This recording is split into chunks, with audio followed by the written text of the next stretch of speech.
The thing. Hey, welcome to episode number 145 of the Canadian Prepper Podcast. We are recording January the 16th, 2021. My name's Eric, host of the show, based in Southern Ontario, hunter, target shooter, ham radio operator, and computer geek. As first responder, witnessed an over-reliance on emergency services during major events and started a small preparedness company to help people prepare for at least 72 hours, if not longer. I'm never going to fool you with the script anymore, am I? You are not. All right. Nice try, though. All right, fair enough. My name is Ian. I'm a student in preparedness and hobby farmer on Vancouver Island and famous for being hard to find unless you say CGN backwards 3 times, in which case I appear here just in time. Sorry, did you say your name is Ian or Alan? So, well, you notice how we're never in the same place at the same time. So what's the difference of a couple letters, really? And I'm Jeff. I'm based in Central Ontario. I'm a target shooter, a ham radio operator from my trail groomer, and don't think I haven't thought of a way to try and wire it up in there, and a general overall handyman. And I'm Carmen. I'm based in BC, micro homesteader, wife, ex-personal trainer, general domestic guru. I love sharing any and all knowledge with others and seeing them succeed. And if you want to help to support the show and keep the Canadian Prepper Podcast on the air, go out and spend your Christmas money and buy some swag. We have both the Canadian Prepper Podcast t-shirt and the tactical Velcro patch at www.prepperpodcast.ca. All proceeds help to keep the lights on and the backup generator fueled. And if you're enjoying the show, please take a few minutes to like us on Facebook and submit a review on iTunes. We also want your feedback, good or bad. Or just a topic you want us to cover, let us know. You can email us at feedback@prepperpodcast.ca. All right, so we've got some strenuous content for you in this episode. Yes, the terrible jokes continue into episode 145. We're going to start off with some recent news. Then we're going to update you on what we've done for our preparedness since the last episode. Then we're going to get into the main topic, some lockdown fitness. So let's move into the news. All right, so nobody's heard of this one, but I guess I just learned something this week, is that I knew Evergrande was kind of like one of the biggest property companies in China, and Shimao was like number 3. I didn't know who number 1 was. Turns out it's a company called Country Garden, and never heard of them. But anyway, Country Garden this week, they tried to raise some money by issuing some more bonds in order to create some cash, and they had no takers. So tells me they got debt problems and tells me that they're probably going to be running into some trouble too. And if the second and third largest have gone belly up, I can only imagine what's going to happen to the number 1. So, yay. Yeah. So as the cascading property problems continue. Well, what would the outcome be if they all went down for them? Well, everybody's got money invested in them, including Canadian companies. And like Royal Bank, for example, was a big investor in Evergrande and Shimao. So I imagine they've got probably money in Country Garden too. So if all of a sudden a bunch of these stock prices start tanking and or defaulting on money they're supposed to be paying back to these investors, well, then you've got worldwide contagion of debt that's being turned into bad debt. Yeah, and it's a lot of debt. Like what happened with Lehman Brothers back in, I think it's 08 or 07, when they crashed and burned and took down the United States and most of the rest of the world with them. That amount, if you were to put into what China's already lost, it's like 1/100th. Lost. It's going to be by far the biggest financial default in history. It's crazy how much money has actually been lost already before even they're starting to default with Evergrande alone. It's like 100 times what Lehman had lost. So it's decent cheap condos coming up, just like there was in the States back in 2008, right? Your $30,000 condo in Arizona or whatever. Anyway, buy some land in Texas. Yeah. And the funny thing is, a lot of these companies like Evergrande and stuff, they also had property not just in China too. Like they had property everywhere, all over the place too. That could be more problems too. So half of Vancouver. Yeah, well, exactly. Well, it's actually a good thing that a third of the condos in Vancouver are sitting empty and they're just like investment. Because you can imagine if all those condos were full, imagine how bad the traffic would be. Ouch. Yeah. It's hard enough driving through right now. Yeah. So anyway, second piece of news, Quebec decided to dump their curfew that they introduced, 17 days ago. And it was New Year's Eve, I believe. And but they're making vax passports mandatory for Costco and other big box stores. So did a little digging myself, and it's only Quebec so far that basically is going to cut people off of groceries based on their vax status. So good and Hmm. bad. Anyway. Yeah, I think it's if I read somewhere, it's any big retail store over, was it 1,500 or 15,000 square feet? It's not very big. 1,500 square meters, yeah. Yeah, it's not very big. But it does exclude, they said it excludes grocery stores and pharmacies, but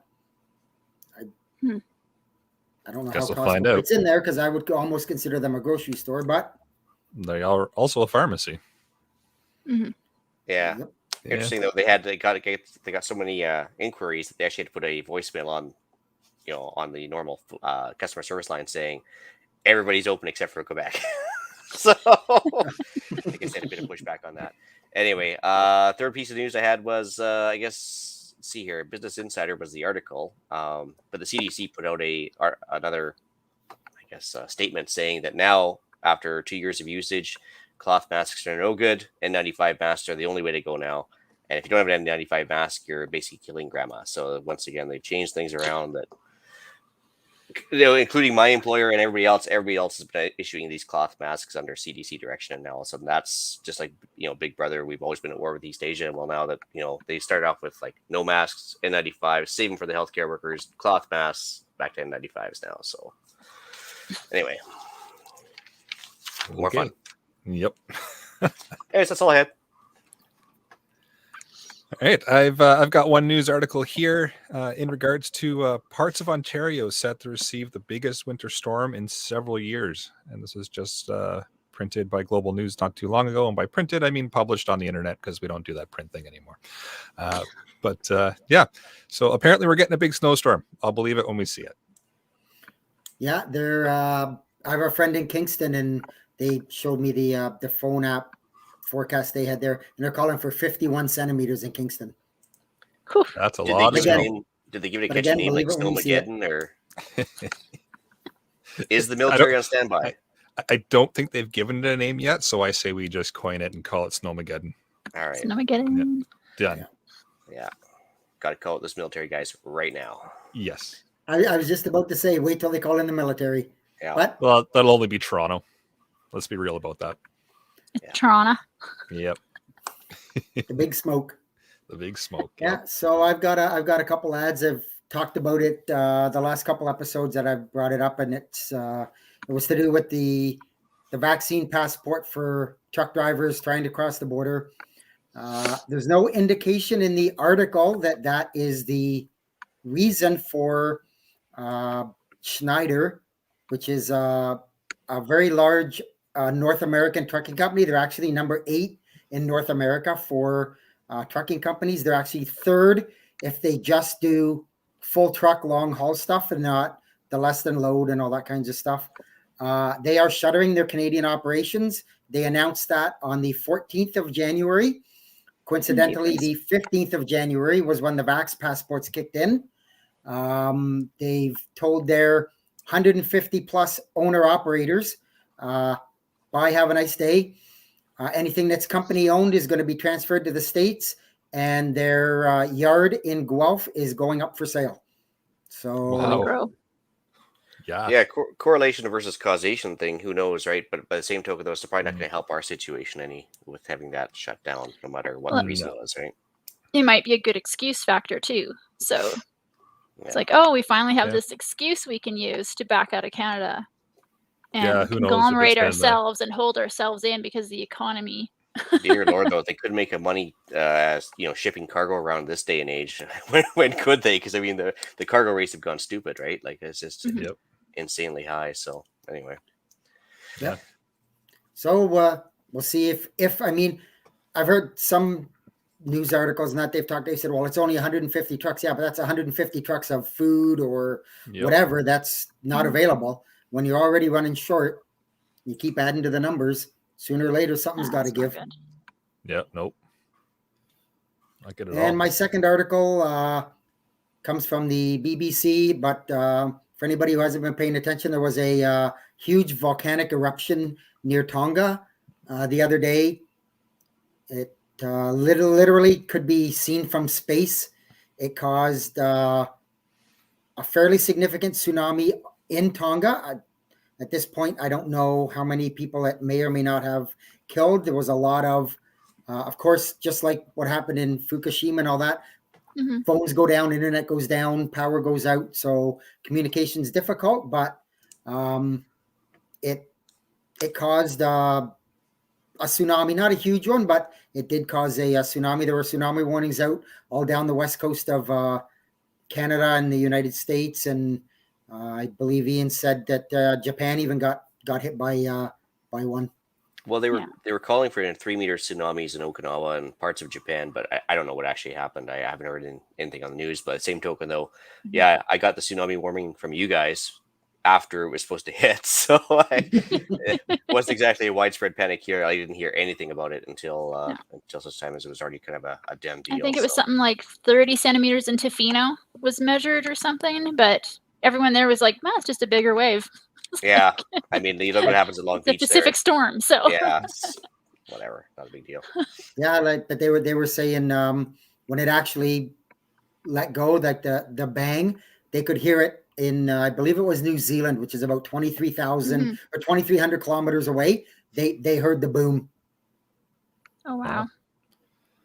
Apparently, they got tsunami warnings in Alaska, according to KP in the live chat. Yeah, I think nowadays they're so worried about liability and Monday morning quarterbacking that they throw out warnings for pretty much anything everywhere. So yeah. But it just, I don't know if it's just me, but it just seems that there's been a marked increase in seismic activity like around the world for the last, Yep. Dan's saying the same thing I see there. I don't know if it's just me. I've been seeing a lot of them. They're not significant, but at some point they might just become that. So yeah. There's a schwack of them off of the west coast here with earthquakes and everything else too. So there's always something going on, it seems. Well, as soon as you put more water and more weight on a whole section of the earth, it's going to impact it somehow, and it's going to start shifting things. So it's just a matter of time, especially with how much water and weight was in the lower mainland recently. That's a lot of weight, actually. That usually isn't there. So we move to what we've done lately for prep, since we're talking tsunamis. I just did some food prep, and I rotated and topped up my fuel supply. That's been about it. All the rest of my days have been spent trying to get the snowmobile trails ready and open. Oh, nice. That's all right. We're almost there. Getting close. Yep. Yeah. For myself, it's been work, a little bit more work, and if you couldn't guess it, more work. So that's been a lot of not fun, but I did squeak in a little bit of time to read a little bit more about, I know this is shocking, antennas, and starting a little bit of Morse code work. So I've set a goal to have that learned by the end of the year. So it's a good long amount of time to learn it, but I want to get Morse code figured out by the end of the year. And I'm just having all kinds of a good time with my mobile HF setup. So trying to get a good solid mobile setup. And every time I go to fix something, it breaks something else. So good times. I won't lie, that software with the Morse code has a lot of appeal versus actually having to relearn Morse again. Yeah, it's true. It's fun. Just type it in. It does it yourself. Yeah.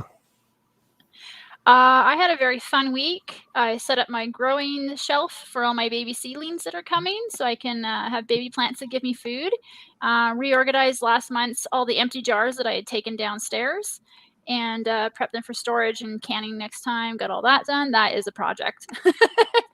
And then the weather turned unseasonably warm. I'm actually seeing green grass in the field behind my house, and I had 2 feet of snow like a week ago, so it's kind of spooky how warm it's been the last couple of days. And of course, prep for this podcast. And Steven and I had a good time in the garage, reorganizing it and getting it cleaned up, and getting ready for the season ahead here. Nice. Cool. That's about it. Did you say 3D printer shelving? Like, you're actually making shelving, or is like shelving to so hold the we're 3D planning out his, I guess, farm of 3D printers, because he's got a bunch of them now. So once he gets the computers and everything hooked up, we're getting the shelving in place and then putting them in place, because they have to have baffles around them for air and wind and stuff like that. Otherwise you get spaghetti. Oh. And so he's just charting out how the shelving is going to go in that room, what we actually need for it, and just the planning part of it. And then, of course, sourcing the shelving, because everywhere you go, the shelvings have doubled in price. I don't know what's going on at Home Depot, but even the metal wire racks, they used to be like $129, and now they're $180 for the same thing. So the prices on storage things have really gone up since last year. In my opinion, that's kind of excessive, but It's almost like there's a backlog in cargo and increased shipping costs. oh, maybe. Weird. That's so weird. So weird.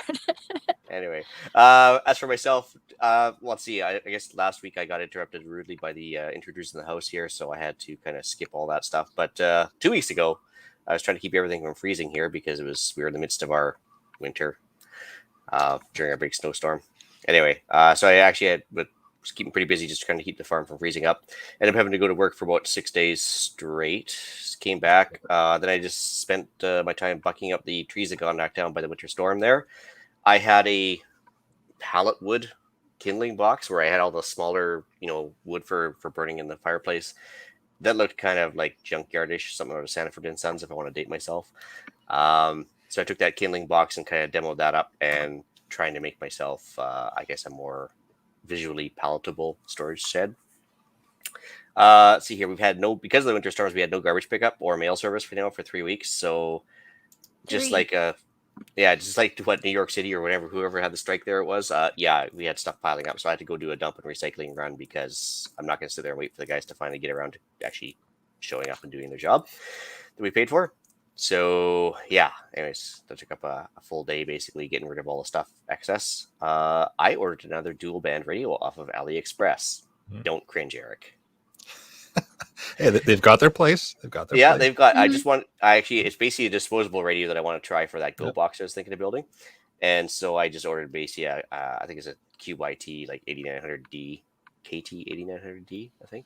Anyway, just a dual band. So I'm gonna give that a try. I ordered some real antennas though from Radio World there in Toronto. Yep. I tried actually using GPS Central in Calgary. They didn't have one. Wanted to charge me $70 shipping and all this other stuff. So I was like, and they're the same company. So I went back to Radio World and got the same stuff for like half the price on shipping. So whatever. Yeah, hey, that works. Yeah. So let's see here. What else are we talking about? Oh yeah, ordered some more electrical bits for the Go box and everything else off of AliExpress just to kind of make that a nice little portable radio setup. Dare I say I did some CGN deals. There it is. Waiting for it. There you go, Kyle. So actually, funny story. Actually, I was working on Gunpost versus CGN, and I got my very first negative review. I couldn't believe it. I was like, wow, this is so awesome. 420 deals, one negative. And the reason being is that the deal actually didn't go through because there was a miscommunication, and we just ended up not doing a deal, and I sold it to somebody else, and he was mad that I didn't do the deal with him. So it's supposed to be a deal feedback, but it was a non-deal, so I don't know. Whatever. My bad. Anyway, what are you gonna do? Spent some time doing some digital backups with the data off the laptop and everything else. They had the 4 terabyte Costco hard drives, external hard drives on sale. So I backed up my laptop and put some critical documents on there. And they also have some 64 gigabyte jump drives, or the thumb drives, whatever you want to call them. They had a 3-pack for $20 there. So portable bug out bag material, big time. Because I can't imagine there's 64 gigabytes worth of documents and or music that you couldn't possibly put on there. That's a lot. That's a lot. Yeah. Anyways, so that's pretty much what I did. Well, that wasn't nearly the 2 or 3 pages long that we're used to. But CGN deals was in there. Well, it was in there, yes. And actually, I did more than one. They weren't all bad reviews either. There's only one bad review. But I did a couple face-to-faces. Actually, it's a good thing is I actually met a like-minded guy here in town, too. And he was really cool. So I got chatting with him for a little while. It's nice doing face-to-face deals. You get to see somebody that's kind of local into the same stuff. So, But, that was pretty much it for me. I understand your hatred towards poor reviews. That 1 star is still bugging you? That 1 star is still bugging me. Yep. Yeah. Well, whoever you are out there. Statistically, I'm doing pretty good. Like I said, I think I'm over 500 deals now on CGN for feedback. And so to get one negative one, I'm like, well, statistically, it's going to happen, I guess. You're going to have a hater. Yeah. Yeah, that's fine. Whatever. Going to happen. Well, shall we move into the main topic? Right on. I guess first things first, why are we talking about this right now? After the lockdowns have pretty much run their course. Well, sounds like there's still kind of another one going on and off, and based on the provinces. But we also kind of didn't really touch on the mental health aspect. So I think Carmen's going to get into it momentarily here. But I mean, whether it be boredom, dealing with anger management, which I can imagine there's a few people upset about a lot of stuff over the last couple of years. Getting that sense of accomplishment to fight the prepper burnout, and then worst case scenario, trying to stay healthy and fighting off the Rona. So if you want to break the monotony, stick with us. We've got a plan here. So Carmen, take it away. Yeah, I'm taking away just because I do have quite a bit of interest in this topic. I was, just a little bit of background, I was a personal trainer for over 5 years. I was certified through the Canadian Federation of Personal Training, which is a Canada-wide certification. So I went to college and got that done, and a bit more than just a textbook and an online class. So it was quite a fun job for quite a while, and I really enjoyed it. And it's part of your life after you're in it for a while, that's for sure. That being said, I personally think exercise is one of the more important preps, kind of after the big three: your shelter, your food, your water. After that comes exercise, your actual body.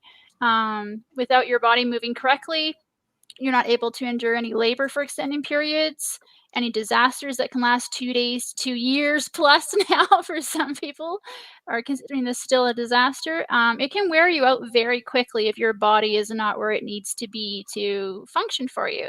So with these lockdowns this last year, I know a lot of my gym freak friends and I have been struggling to keep in the gym. I myself don't even have a membership anymore. I have a gym downstairs in my basement now that I've slowly accumulated over time, so that I have the things that I feel I need to exercise myself. But I know a lot of people are doing the new year, new me at this time of year, which is another reason to have this topic today, I guess. And I'll stress that exercise is not about losing weight or having a six pack or all those nice things. Those are just kind of like perks that can Thank happen God. with exercise. And your body needs exercise daily. This is something just like breathing, eating, sleeping, having exercise, moving your joints, moving your body. It should be part of your everyday experience.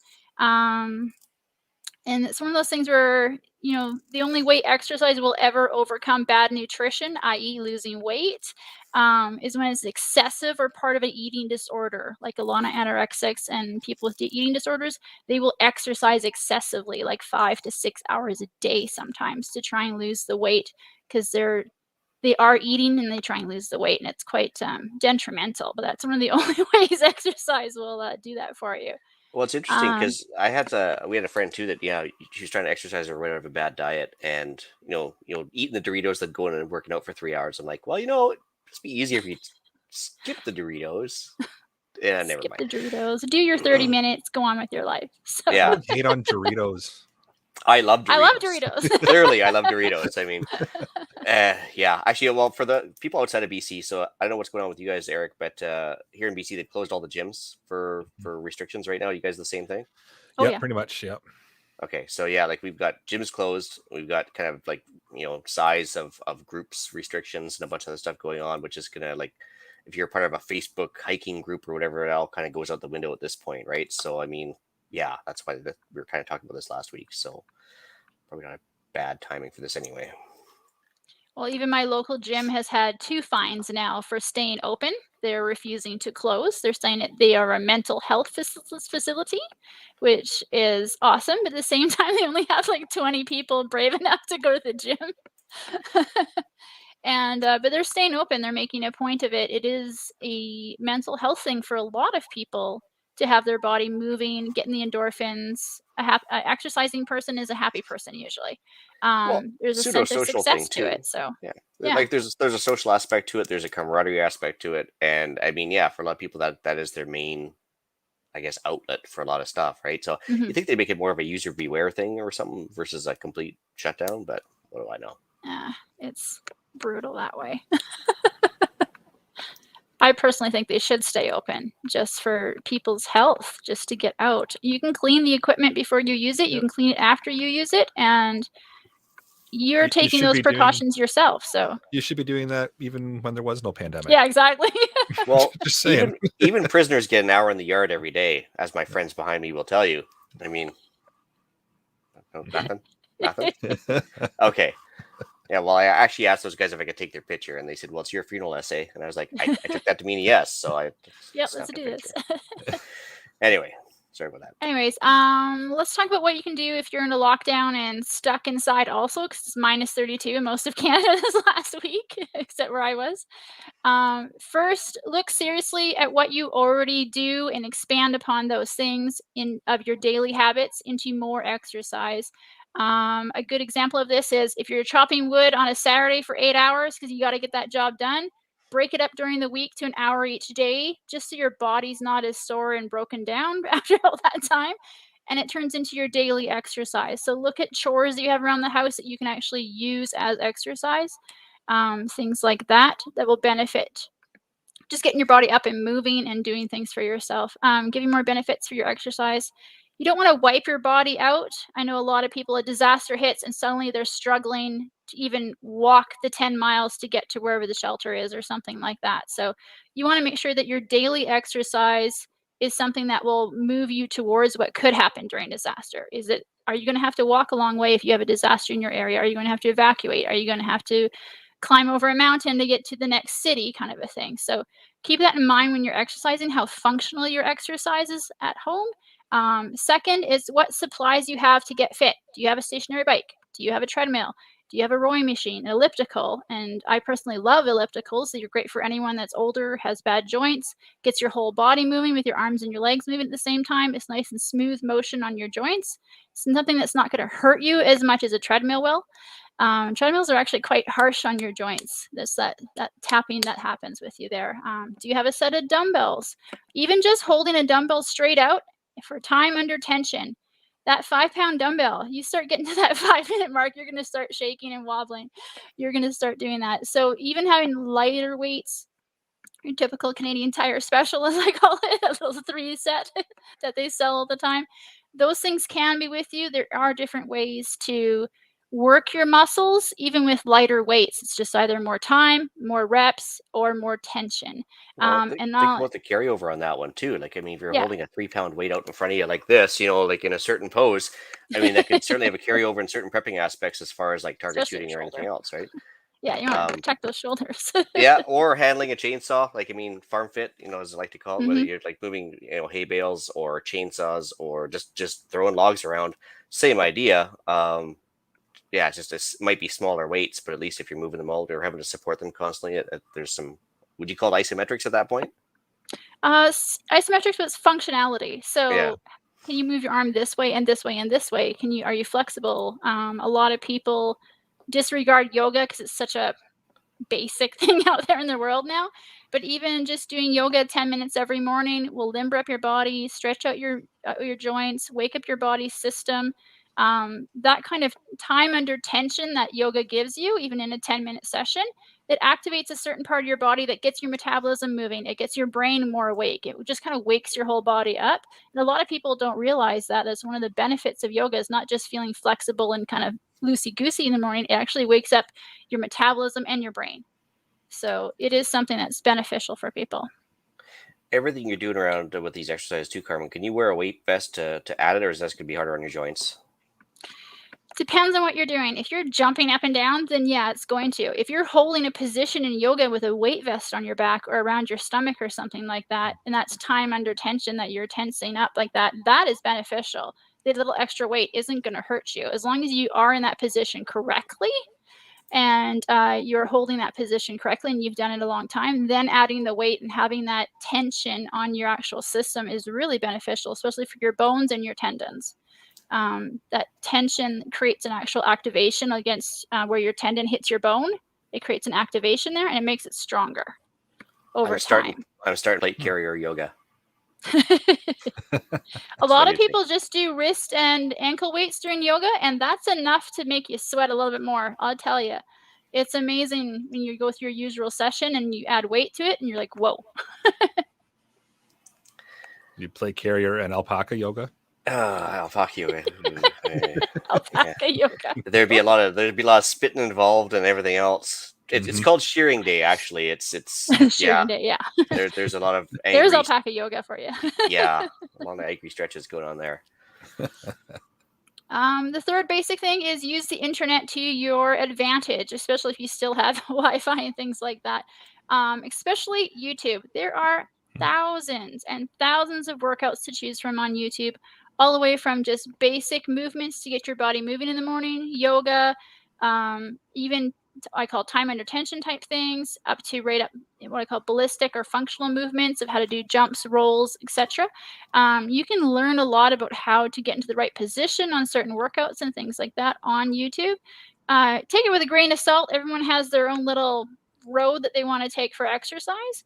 I always find as long as there's some kind of resistance training, either time under tension or actual weight, and there's some kind of stretching or what I call positioning where you're upside down in some way or your body's in a different position, that activates a part of your brain also that connects with your body more. If you're upside down or sideways, like, like a, what do they call it? The dog position for yoga, for instance, your body's in a different position, your head's down low, you're putting your leg up in the air. That kind of thing activates a part of your brain that's not as active during the day as our normal sit down, go to the office type jobs are. So having those motions and turning your body in different positions actually activates your brain to talk to those nerves, talk to those muscles a bit more intensely than during the normal day. And that keeps your functionality up for the longer term, i.e. not getting Alzheimer's when you're older and having functional mobility as you get older. We have to call it tactical man stretching before I can talk about it. Tactical man stretching. But anyways, so when they say yoga, they can talk about, it's like saying lifting weights, right? There's a bunch of different types. There's the yin yoga, which I think is the relaxation one, if I'm not mistaken. Yeah. Been a while anyway. And there's a couple other ones. So like you want the active version, right? Not the sleepy time. Like you want the active, moving from one position to the next, to the next, to the next. There's lots of 5 and 10 minute YouTube videos just on those where you're moving through a series of motions that fully works your whole body and all of your muscles. It's just there's certain ones. You find the one that kind of works for you. There's different yoga flows, people call it, I guess, be the word for it, where you can go from one to the thing to the next, to the next, to the next. I myself have done a couple of different ones recently, and I'm still trying to find my favorite, but there's 10,000 hits on YouTube, so I'm sure I'll find one that I like. And once you find that one that you like, learn it so you can do it anywhere. You can do it at work on your lunch break if you wanted to, even just stretch out in one of the side rooms. You can do it in a hotel room when you're traveling, that kind of a thing. It's something you can take with you completely. And one of the other things that I really love is bands also. So using stretchy bands as resistance, you can pack those, you can take it with you. You hook it over a door, hook it over a railing or even a tree stick outside, and you can exercise outside with bands and things like that. And that resistance or time under tension that your muscles are feeling is what activates the whole system for you. So I will note that one of my favorite channels on YouTube, it has about 20,000 different videos to choose from, is about Pop Sugar Fitness. I know it's kind of a funny name, but they have everything on there. It's a little crazy. They are a conglomerate of people and exercise people that have gotten together and make YouTube stuff together. So they're it's kind of a fun name. And so check out Pop Sugar Fitness. I got about 7 of theirs downloaded that I love to go through. One of the main things I can't stress enough with fitness is this is something that needs to be consistent in your life. I can't understate this enough. Get moving every single day. 20 or 30 minutes of elevated heart, getting your body moving, get moving in some way. It really adds to your life. It adds to your functionality. This is something just like eating, going to the bathroom, getting good night's sleep, get your exercise in. It's 30 minutes is like a minimum. I like a good hour a day if I can. If I really have to, I'll do that 20 minutes on incline on the treadmill and just crank it out and make myself sweat and then go for a shower. Just get out there. Well, I think the shorter the session, the probably more likely you are to continue doing it every day versus the longer sessions. It's harder to kind of get the motivation and or scheduling figured out too, right? Yep. Yeah. So. And if you're, say, walking the dog, maybe jog with the dog for a minute, walk with the dog for a minute, jog with the dog for a minute. You want that elevated heart. You want that kind of cardio to happen too. And if you can hand in some resistance training in there, that is awesome, because that's what's going to keep your bones strong, keep your tendons limber, keep your joints well lubricated, and activate a part of your brain that we need to have activated as humans. So we're not meant to sit still and stare at computers all day. Yeah, or get, especially in a case like where you and I both live, I mean, get some elevation into it. If you're going to go for just a walk or just even a fast walk, jog, whatever, try and get some elevation change in. That'll just help, naturally build some, I guess, elevated heart rate for you. Because I mean, some people, they can only walk, right? Because I mean, whether it be joint pain or whatever, it's just at least it's something to get done. But assuming that we're locked down and stuck in the apartment, my question with all this is, other than having a gym bod, like my friends in prison there do, and just having the six packs and everything else, actually to get the elevated heart rate and endurance in, like, how would you recommend if somebody was stuck in, say, an apartment building trying to get the, I guess the cardio? Well, Is that what the word I'm most looking for? apartment buildings do have the staircases that Yeah. everyone loves and adores when the elevator's out. You can do the staircase with a pack, do the staircase with ankle weights, do the staircase with weights on your ends of your arms. It's a little bit different also, because your arms are moving when you're going up the stairs also. That's a different kind of weight shifting that activates your obliques and your abs. Actually, if you have a weight at the end of your arms and you're moving, there's a different weight balance that happens for your core to be moving. So that's another good thing there. Like I said, with these stretchy bands, you can hook it over something in your apartment, stretch it out, go this way, that way, next way, hook it underneath the chair of your table, for instance, go and stretch that, do a nice good row there. You can do stretchy bands with your legs with a band that goes between your knees, for instance, and go back and forth along your hallway, back and forth around your living room. There's all kinds of things, and most of these things can be found on the internet at YouTube and stuff like that for like in your apartment type exercise. But the main thing is if you do something like, oh, this is really easy to do a dumbbell curl, right? Okay, I want you to do it, and I'll count to 10 now. Go 1, 2, 3, 4, 5, 6, 7, 8, 9, 10. And suddenly that weight or that can of beans that you have in your hands because you don't have any weights gets heavy. Can of beans, And good that idea. time Actually, under tension is what you need to have to activate the muscle and the tendon and the joint.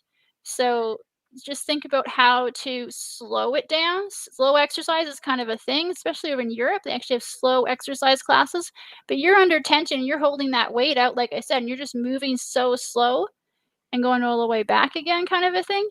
That can really put a lot of tension. It works the joint. It's nice and slow, so it's not hard impact on the joint, but you're moving the muscle and you're moving the tendons and everything around in a proper direction and ways that you're actually growing it. So it can actually be quite good that way. I wouldn't be jumping around in the middle of the night, though, with the neighbors underneath you. Well, that's, I guess, the other thing. You have neighbors below you, and you're doing like jump ropes and stuff, and you're like thunk, thunk, thunk, thunk, thunk. Yeah, you're gonna start pissing them off. But Kyle has a quick question here. Can you talk about the difference between high reps and low weight versus low reps and high weight? Well, high reps is more for exhausting the muscle. This is building endurance in the muscle, which is something as a prepper we want to have. We want to be able to work the whole 3 days during the disaster and keep going and keep hauling ass, right? But having a high weight with a low rep, that is basically building the actual strength of the muscle. So you want to kind of flip back and forth between the two of them. You want to build your strength first usually. So you want to do those higher weight, low reps. You want to break down those muscle fibers. You want to break them down a little bit. When you have that high weight, they break down and they reheal, and they reheal better and bigger and better. That's how Arnold got the way he was. He just kept breaking things down and they kept growing back bigger. So but then you want to start having endurance in there too. I like to get a little bit of strength first, just so you are capable of moving your body in the right way, and then start working on more endurance of those muscles. Because now that you have those fibers there that have grown in, you want to work them so they can stretch, they can like work and absorb things and keep going over time. So it's more of like right now I'm 50-50. I'll do like a cardio yoga day, and then I'll do like a high resistance day. I'll do a high rep day and a low rep day. So you just keep it mixed up after a while. It just keeps you strong and it keeps you mobile, keeps you functional. I won't lie, I should be stretching it over more and more days. But I was saying what I did lately for preps there with the chainsawing and stuff. I went for like 3 hours straight. Came back, shirt was soaking wet and everything else, and from moving the logs around and chop, chop, chop. And then I'm marooned for a couple days. Like, And then 2 days later, you got T-Rex arms. yeah, it's like, so yeah, I can't it's so move. true. So Yeah. you gotta think I stretch it over a couple days, like, an hour, eat that elephant. Yeah, with like- anybody did time. So A lot of people don't plan their big projects. Usually they're like, oh, the wood's arriving on Saturday. I'm going to chop it all up on Saturday. I'm like, no, stretch it out over the week. You're fine. You don't have to do it all in one day. You don't have to torture your family with hauling wood for the whole day.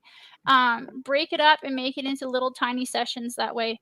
You never want to get your body broken down. You want to get to the point where even when you are exercising with weights, I call it the 9 out of 10.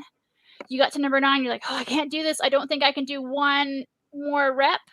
That's where you want to get to. You don't want to get to, oh my God, I'm going to kill myself. The weight's coming down on me kind of a thing, especially if you're doing a bench press type of thing. So you want to make sure that you have something in the tank still. Never go to an empty tank. Unless you're going to go on stage and you're going to be working out and doing what Arnold did and winning the Mr. Olympia, don't empty the tank. You don't need to go there. I want you to keep something in the tank. Keep a reserve in there because you're going to need it for the next day. What if the disaster happens an hour after your workout? You want to make sure there's something in your tank. You want to make sure there's something still left for your family, for your life, etc. And if you're working that hard all the time, you're going to have muscle soreness and it's going to suck.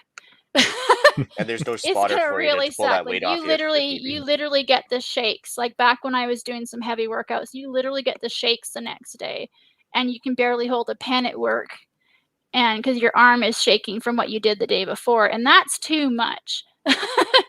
And even I acknowledged that back in the day. I went back to the guy I was with at the time, and I was like, I overdid it yesterday. Like I sended her a little too hard. You want to make sure that when you are working out, that you're leaving a little bit in the tank, but you are feeling a little bit of a burn the next day. You want that muscle fiber to break down and rebuild even better. So, Cool. That kind of a thing. Before we move into diet, a couple of questions for you here. So for people that are stuck in an apartment and their apartment is basically like, tile in the kitchen and carpet in the family room. Yeah. How can you get away with like doing a workout and sweat, without sweating into the carpet, making it stank like a teenage boy and everything else? Do you have like a recommended kind of surface you can kind of work out on, like whether it be yoga mat or something? A lot of people like their yoga mats. You can buy quite large yoga mats now. So they're almost like 4 feet by 8 feet, so that you got some space out. I like putting down a bed sheet if I was going to do it. I did it at the hotel I was at. I was like, I know I'm going to get sweaty right now. I'm going to put a bed sheet down on the floor, and that catches it. It doesn't go in the carpet then. I thought that'd be kind of too nasty. So I was like, oh. So I put down a bed sheet, and that's something that's going to go in the laundry. I dropped it in the bathtub so they know it's laundry. I didn't just put it back in the bed. But you can just put down a drop sheet first if you are that kind of a super sweaty person, or something like that you're willing to just wash afterwards along with your exercise gear. And a lot of people, yeah, it's good to have a good sweat. It is nice to have a good sweat.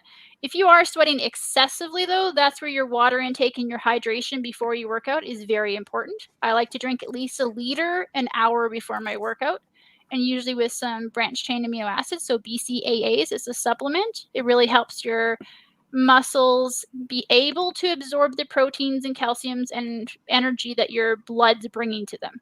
So it's kind of like opening extra doors in your muscles so they can actually absorb things properly. And then, of course, there's protein shakes and stuff like that. You can get into supplementation like crazy if you want to. It's not needed, though, honestly, but it's nice to have. You mentioned the heart rate. Is there a chart? I remember there used to be a chart for heart rates that you're kind of aiming for. There is a chart from, I think it's like Canadian Health or whatever. Like, you got to get up to a certain level. I like to say get to the point where you're just almost not talking. Like if you were going for a run and you're like, yeah, and then we went over to here and went over there, and that's the level you kind of want to get to, where you're like thinking about the next word, but you can't really say it right away. But you don't want to get to the point where you're just can't breathe. You want to get to that point where you're still carrying a conversation, but it's broken conversation. And that you kind of feel that difference on your heart rate. If you have like an Apple Watch or something, you kind of just basically, if you know what your resting heart rate is, say my resting heart rate's like 65 or something like that, I want to get up to like maybe a 110, a 120, and then take it a little bit higher sometimes. It depends on how you're feeling. So you got to really go. Every person's so different when it comes to heart rate. There's people that just shoot straight up right away, and there's people that are real slow climbers. And I've seen difference in different. They're like, well, I'm not really getting my heart rate up. I'm like, yeah, but you have broken speech, so now it's time to come back down. So your respiratory and your heart work together, and being able to talk and breathe properly is part of what your heart, no matter what your heart's doing, you want to be able to breathe and talk still. So. Yeah, Pat's got a good question in the live chat here, just asking, how long should you keep your heart rate up? I like a good solid 5 minutes at a time if you can. Like when I'm sprinting, I love sprinting on an open treadmill, I call it, or like a non-motorized treadmill. They do have them at some gyms now. If you're able to get a hold of one of those, they are awesome. You can sprint as fast as you can for like a full minute or two, and that heart rate will just up, and then it kind of slows down again. So you want that whole circle to be about a 2 to 3 minute mark, and then go back up again and back up again. If you're staying at that elevated thing, like say you're playing hockey or something like that with some friends on the ice, you're skating around, I want you to feel your breathing, bring it down a little bit, bring it back up again. It's the up and down that really helps your heart. Keeping it up there is kind of, it can get detrimental. It depends on the person, especially if they have heart murmur or something they don't know about. So you want to go up and down, that kind of a thing with your heart rate. Avoiding zombies. It's still elevated. I mean, you're still running and going and running and going. So. For people that don't have cans of beans or a gym membership that they can access, bodyweight exercises, just a couple quick recommends. Like I used to have a crazy roommate that would stand on his head, put his body against the wall, and push his body up and down against the wall, which I thought was just insane. But anyway, push-ups, sit-ups, anything like just that. Push-ups, sit-ups. Do not ever anchor yourself when you're doing body movements. Like I know people like to anchor their feet under the sofa when they're doing push-ups, kind of a thing. Don't do that. That's cheating. And it puts a lot of stress on your lower lumbar, because that little motion of going up and down, you're now stressing out muscles that aren't supposed to be used. So use the proper muscles if you can. Don't ever, I guess I want to say, to anchor yourself when you're doing something. You want to be able to have your body still move in whatever position it needs to be in.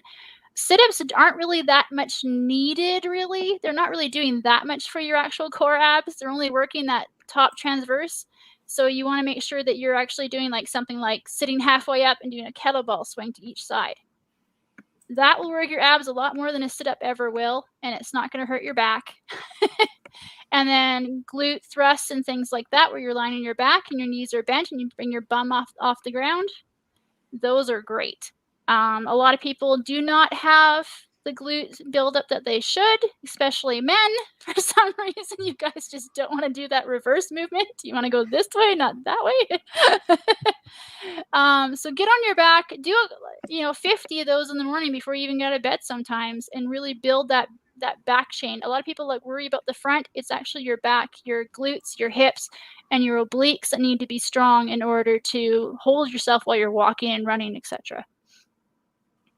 Can you dispel one rumor for me? The 10,000 steps thing. I know that's a big, kind of trope going on for quite a while there. Like, are we really worried about the number, or are we just worried about just getting consistent fitness in? We're not worried about the number. For some people, 10,000 steps could be, whatever. They could care less. There are people that are walking, 12K to work and 12K home again. They're doing a lot more than 10,000 steps. Average Joe, though, to try for that 10,000 steps when they haven't been doing anything is a good goal to start with. That is something that can give them a goal, give them something to work towards. And 10,000 steps depends on how big your steps are, of course. You are getting a couple of kilometers in. You're actually going somewhere. So you're not getting left behind, I guess would be the word for it. You're going to get out of the danger zone if there's a disaster. So I kind of like to think of 10,000 to 20,000 steps as getting out of a danger zone if you're in a danger zone. Just practice getting out of that direct area where something could be happening, like civil unrest or a bomb went off or whatever. So, but 10,000 steps is just a nice round number. People like it because average Joe can do it, but doing it consistently is what it counts. So even my own mother this last year in 2021, she did 1 kilometer a day on the treadmill every single day, no matter what. She went on there and walked a kilometer. Sometimes it was more, obviously. She was getting up to like 5K a day a couple of times there, but 1K a day was her minimum to get on there and do it and just walk. And that helped with her chain. I call it your chain, your core to your hips to your thighs, your chain there. You want to make sure that stays the strongest area of your body. Upper body is okay. Like we'll always carry stuff and backpack stuff around as humans, but having our glutes, our abs, and our obliques, and our hamstrings and our quads working properly, that's what it's really at for humans. That's where our big muscles are, and we need to be exercising them. That's fair. Yep. Mhm. So, diet wise, lots of carbs, right? Like nothing but carbs, carbs, carbs. And sugar, We love carbs, sugar, sugar, actually. Yeah. Carbs, well, not sugar carbs, but vegetable carbs and grain carbs are actually extremely good for your brain and extremely good for your guts. Potatoes have gotten such a bad rap. I don't know what happened there. Well, they make good vodka. I mean, I love potatoes. Yeah. It's just one of those things where if you're going into nutrition, you're going into what you eat every day. Everyone's like, oh, rice and beans, the thing that preppers are all going to be eating at the end of the days. Those are actually pretty good for you, actually. Carbs are something your brain lives off of. When people go into ketosis, for instance, like all this keto dieting and stuff like that, and they're trying to get to ketosis, all they're trying to do is access the carbs that was stored in their fat. So you're not really doing anything there except accessing what you've already stored away in your body, and getting to that actually hurts a lot of your processes in the series. Yes, you'll lose weight. I'm not going to discount that you'll lose weight on a keto diet, but you are hurting your systems and you're overloading your pancreas and you're overloading your liver, and then your kidneys are number 3 on that. So because they're processing everything that's come out of that fat cell that was stored away 3 years ago, for instance. So you never know what's coming out. I don't really like diets, as they call them. I like to say, you're eating what you're eating on a daily basis. Regulate, are you gaining weight with what you're eating, or are you losing weight with what you're eating? The calories in and calories out can be a good thing or a bad thing. A lot of people fight on that. It's the Coke Pepsi question of the fitness world. A lot of people are like, well, I'm just eating what I want to eat, and I go ahead. I'm like, okay, well, just be aware. If you are gaining weight over a series of months and you're gaining a pound a month, maybe cut back on something on your everyday. Are you always putting sugar in your tea, or always putting sweetener in your tea? Are you always putting honey in your tea? It depends on what you're up to, and that will really add up over time, and people don't realize it. Supplements and protein shakes and things like that are very good to kind of go through a process of learning what you're eating. Some people just go on a protein shake thing for 2 weeks just to like break the habits that they have. That's good for breaking a habit as long as you realize that's what you're doing. You're not doing it as a detox. You're not doing it as anything else. It's just breaking your feeding habits so that you're able to choose your foods now. So the potato hack is one of those really cool things that's coming out a lot again. There's actually a book on it from 10 years ago where you just eat potatoes for 5 days. Fun. Well, I mean, think about how many people in how many countries, 100 years ago that were surviving on nothing but potatoes in Ireland or Russia and everything else. And if you think about like Russian blue potatoes and stuff like that, they're not just like the Yukon Gold that we get in the grocery store or whatever. They've actually got a different set of minerals and nutritional value. They're awesome, actually. Yeah, they're so awesome. I mean, there's a lot to be said about just potatoes. It's not just one brand. There's like plenty of brands out there of potatoes that come in various colors too, right? Mm-hmm. Oh, I love the potatoes. Like how well does actually? Sorry, before we carry on, Pat's just asking how well does fasting actually work? Fasting is actually awesome in my book. I myself have fasted a couple of times. It is something that humans have done throughout history. It's part of our religions even. This is something that kind of starts as a basis of, I call it a human basic thing. So it's something that we've been doing for a long time for a reason. Fasting is something that stops your pancreas from creating insulin, because insulin's your storage tank, hormone, I should say. So when you eat food, your pancreas acknowledges that you have food. It puts insulin out there so that your liver and everybody else can absorb the nutrients, and everything gets dispersed and stored away. So you don't want to be continually eating all the time. As much as I love snacking's so bad. Having just 3 meals a day and then fasting from that 6 o'clock, 7 o'clock dinner all the way till breakfast, which is breaking your fast. Let's just be honest here. That whole process there closes down your insulin in your pancreas, closes down your system. Your body goes into a different mode of, okay, I've got this food, I need to absorb it, I need to get it to the cells it needs to be at, rather than I got to store this away, I got to store this away, I got to store this away. Because that's all insulin's saying, is saying there's food here, we got to store this. So And then for people who are diabetics and stuff, their body goes overkill, and of course, they get a little thicker. Which is part of the response to them getting insulin all the time, is they actually start gaining weight excessively over time, depending on what their diet is. But fasting can actually slow that process. A lot of diabetics now are considering fasting as part of their process, so that they can close down their pancreas, let it rest, let it reset itself almost, and move forward from there. And Dr. Fung, F-U-N-G, on YouTube has some great videos on fasting. So if you look up his videos on fasting and his book, it gets you even more into it. But I personally love it, especially OMAD, which is 1 meal a day. I've done that a couple of times, and it was pretty good. I'm about 2.5 meals a day myself right now. So I'm still in snacking mode myself, so I gotta work Yeah. on that. Yeah. it's hard to get out of snacking mode, especially around the holidays. Yeah, we wanted to have broth week afterwards, after the holidays were done, but that didn't happen either. So, yeah. Anyway, what we got left here? I don't know. I don't check my notes here real quick. There was 1 or 2 things. Oh, red meats. I think you want to touch on those. I did want to touch on that, especially in shit hit the fan scenario. When you're doing heavy lifting, physical work, things like that, eating more greens and grains, getting those carbs and those what I call green proteins, like the ones from broccoli, your dark greens, basically, and then from your potatoes, some of the proteins and carbs from there. That type of nutrition gets almost like an easy access to the rest of your body. Whereas meat actually slows down your digestion. It slows down your blood even. The proteins from meat actually slow down everything. And it kind of just, kind of a system happens to you. Whereas with greens and grains, if you're taking those kind of things in before you do a big working type of situation, your blood actually flows better. It's been proven in science, everything. That's why vegetarians and vegans are so like, it's the best way. And I'm like, yeah, but it's not a burger. Well, also, I mean, this is just my limited knowledge talking, but aren't they like pure vegans? Don't they end up being deficient in something like B12 by the time it's all said and done? They do. Yeah. Yeah. There has to be a balance there. I mean, and in SHTF, if you're not going to be having meat every day anyways, you may as well get used to it. You may as well have a couple of days a week where you're eating your pasta and your greens and your extra veggies and your corn chips and all those kind of things. You want to actually kind of preemptive yourself a little bit. Like meat does slow you down. There's a lot of athletes that go on a more of like a vegan thing before their big what do you call it? Not shows, Match. games.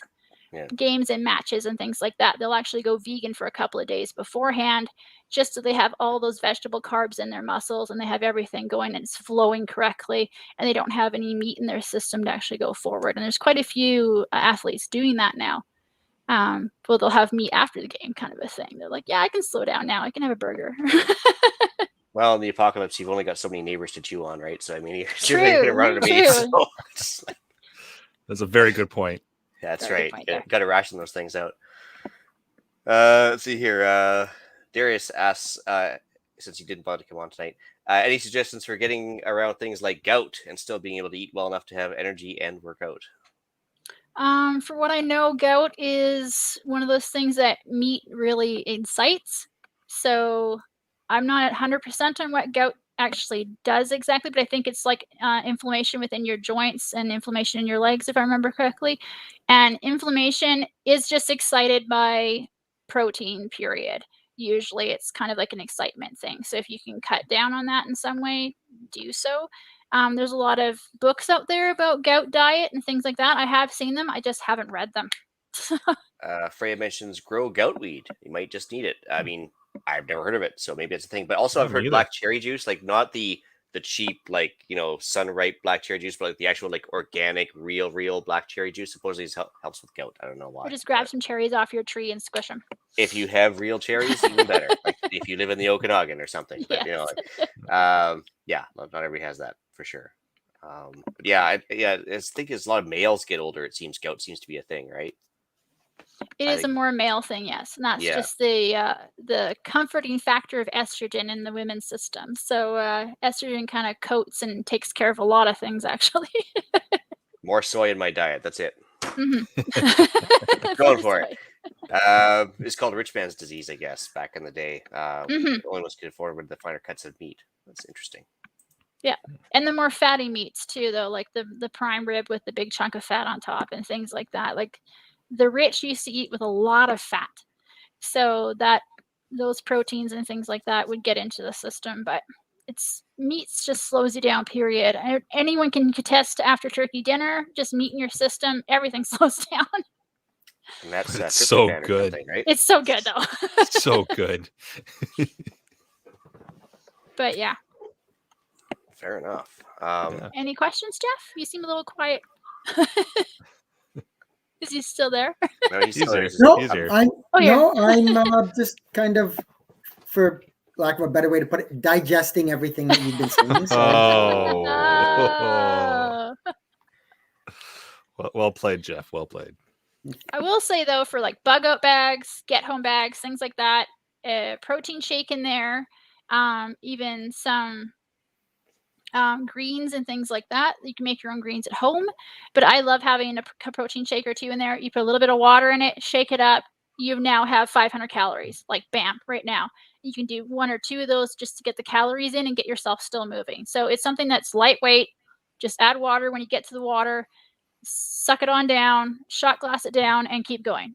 You can actually get protein shakes that have 1,000 calories in them. So there's things out there like that. And I know for us preppers, yes, they don't last that long. They're like a year to a year and a half on the expiry date there, but having one of those little protein shakes in your pack might be really worth it. And it's something that's fast and easy and accessible right away for you. Yeah. So I guess that's the only thing I was going to add too is, like, I guess if you are just sitting in an apartment and you got nowhere to go, and you're lazy like me, just wear a backpack that's weighted all the time. That's sooner or later you're going to get some extra benefit out of it, or at least to get some better muscles. Wrist weights. Be used to wearing the stuff all the time, and then it's going to be easier when you actually have to carry it. Mm-hmm. That's good. Definitely. Might look silly if you answer the door wearing a plate carrier and backpack and everything else, but hey, it's free country. Either that or Walk you're around the just apartment with those like bands around your knees around the apartment just to stretch out your quads. Yeah. hey, whatever you got to do. Whatever you got to do. Well, I think that's I it. think that's some good Was there any some good info. questions in the thing here? I'm just going back through here. They went I was by looking, so I fast. didn't see anything else. I think we've done a pretty good job keeping up with the live chat as far as questions go. And yeah, we do appreciate everybody in the live chat throwing some questions in, because that does make It helps us. make it a lot more fun doing the show, getting some live questions to throw in. So that's always good. I've been told I have to wear Lululemons for one episode. So yes, episode 147 is going to be Lululemon for preppers. So if everybody wants to turn their internet off that day, it's probably a wise choice. Yeah. But yeah, no, this is some really good stuff to get people started. If you're not, if you haven't started into a little bit of a workout routine, or if you're getting back into it, or even it's a good refresher if you've been in one for quite a while. So I think it's some good info for people to just kind of digest. Oh, terrible. And yeah, no, it was good. Thanks for taking the time, Carmen, to put that together for everybody. That's fantastic. Oh, one last question from Pat. What would you recommend for someone with a high metabolism? So this is something I used to have before I hit 30. I actually supplemented with protein shakes when I was younger to try and keep weight on. I had a hard time getting past 120 pounds, and I'm 5'8". So I was skinny mini. I was a rail, and people were like, eat something. I'm like, oh my gosh, I am. Like, I am so much. With the high metabolism, you are burning a little bit higher. The only thing that would really detrimental to that is like a very low calorie diet, and that'll change your metabolism down, but it'll keep it there, and that you're in trouble. Don't do that. So if you do need to lose weight during a high metabolism, basically just cut a little bit of calories or fast. Fasting is one of the fastest way to lose weight without hurting your metabolism. So your body's either turned on or turned off during fasting. Whereas if you're snacking, but not snacking enough, and you only have low calories, your body's constantly hungry, and that just puts you in a bad zone. Whereas with fasting, you're hungry for like an hour or two, maybe, when you hit that hungry part, and then your body forgets about being hungry. So it's kind of funny. The human body, when it fasts, I know for myself, getting through the first 24 hours is the hard part. You hit about 24 hours or so, and you're just like, well, I'm not really hungry all of a sudden. Your body literally turns it off. And what happens is your brain turns on. Your brain becomes more active. Just as if we were hunter-gatherers back in the day, you want to find that food, you want to find stuff now, and you want to solve the problem that you're in of, I don't have food, I haven't eaten anything. So your brain actually gets activated. And I think it's called autophagia, where your body starts looking for cells it doesn't need to use.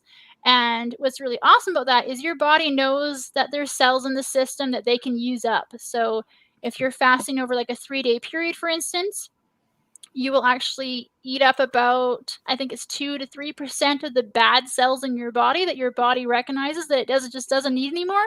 And a lot of those could be precancerous, some doctors say. Don't quote me on that. It's just in the books.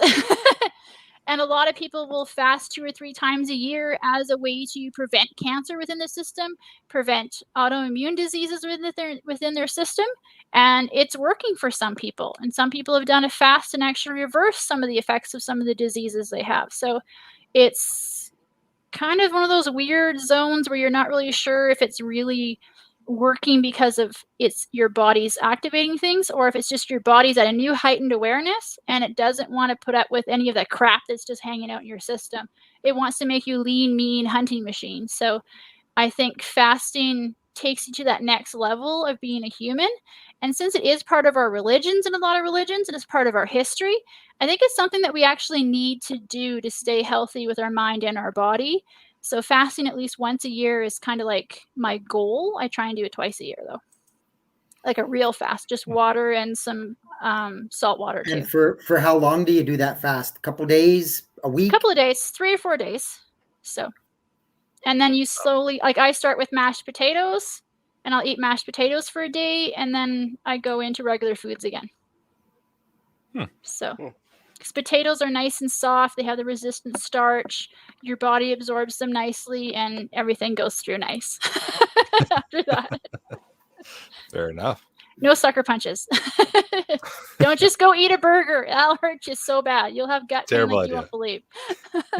Actually, people died from that back in the day, like post-war. Get the prisoners that were in starvation diets or just plain starvation, and they got fed some rich foods, dead the same day. As soon as they get fed something with high fat or something, because their body wasn't used to it. It spikes everything in their system, their insulin, their liver, everything gets spiked to such a degree that it like fried them, basically. So it's kind of, I've read some of that research and it's brutal. It's not fun. So yeah. And like I said, Dr. Fung on YouTube, and his book on fasting is, he's a Toronto doctor. He's a Canadian, and he's helped a lot of people. And his fasting protocols that he has in his book are something to follow over and look over. And he's an actual doctor. So cool. Don't just take my word for it. It's great. Not just an internet doctor. Huh? Good. Mm-hmm. He's on YouTube though. He's got some great videos on there. Awesome. Well, I like how Fraser says potatoes are life.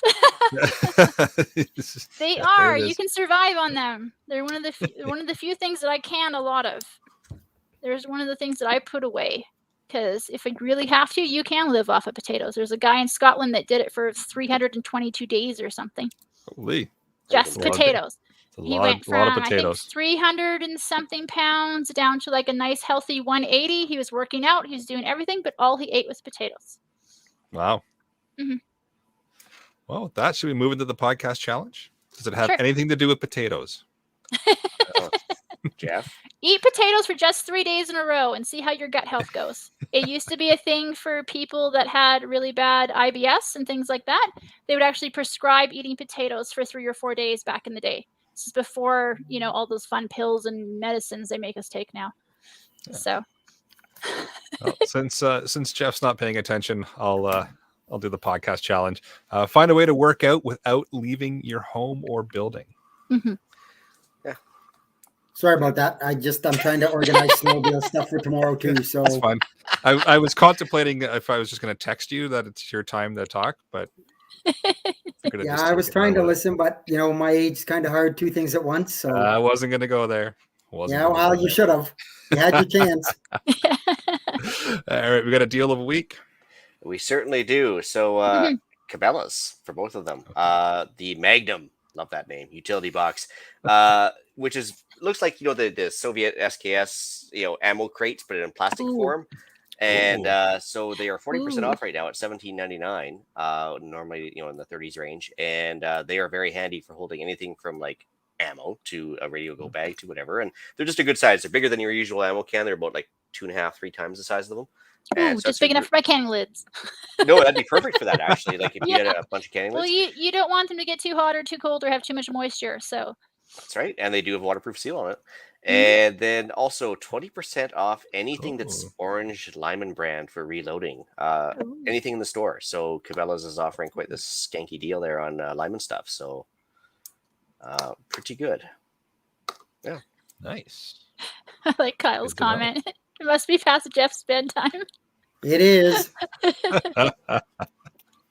Touche. dark Oh, out, right? yeah. So it's my bedtime. All right. Do you got any shout outs? I got nothing. No. Nope. All right. No. And all right. Email iTunes reviews. Well, they were short and sweet this week. So we had one Yep. YouTube comment that just said pretty on point last week. I was like, okay, fair enough. Okay. Not wrong. Uh, Not wrong. Then we had Undaunted Warrior last week sent us a message that said, staying vigilant is all we can do. So no matter how Mhm. burnt out you get, just stay vigilant. It's true. All right. Well, with that, I will bring episode number 145 of the Canadian Prepper Podcast to an end. You can find the podcast on iTunes, Podbean, Spotify, or, of course, your favorite podcast app. Please help us out. Submit a review. It does help other people find us, and it might even wake Jeff up. We record these shows live on Facebook and YouTube. If you want an early peek at the shows, please subscribe to the YouTube channel, Canadian Prepper Podcast, and click the notifications tab. And if that gives you the alert and going live, and I myself can be reached at microsetting@gmail.com. And I would love to connect with you if you want to. And Jeff? Yes. Huh? Somebody calling me? I can be reached at feedback@prepperpodcast.ca. I'll wake him up and let him know that you sent him an email. Well, you can reach Ian directly by emailing me at theislandretreat@gmail.com. You can also find me at Canadian Patriot Podcast on iTunes, YouTube, and we record Monday evenings at 9 p.m. Eastern. I'm also in the Discord chat for both CPPs. Email us if you want an invite. There you can find us discussing why government waste and society has me angrily doing push-ups with my buddies. Oh, there it is. There it is. I put the link to the Discord chat in the live chat here too for the stream. Just check out Rapid Survival, rapidsurvival.com. You can get me there on the live chat. You can also email me at feedback@prepperpodcast.ca. So thanks for joining us this evening. Until next time, be prepared, stay safe. And as sure as you would say, stay swole.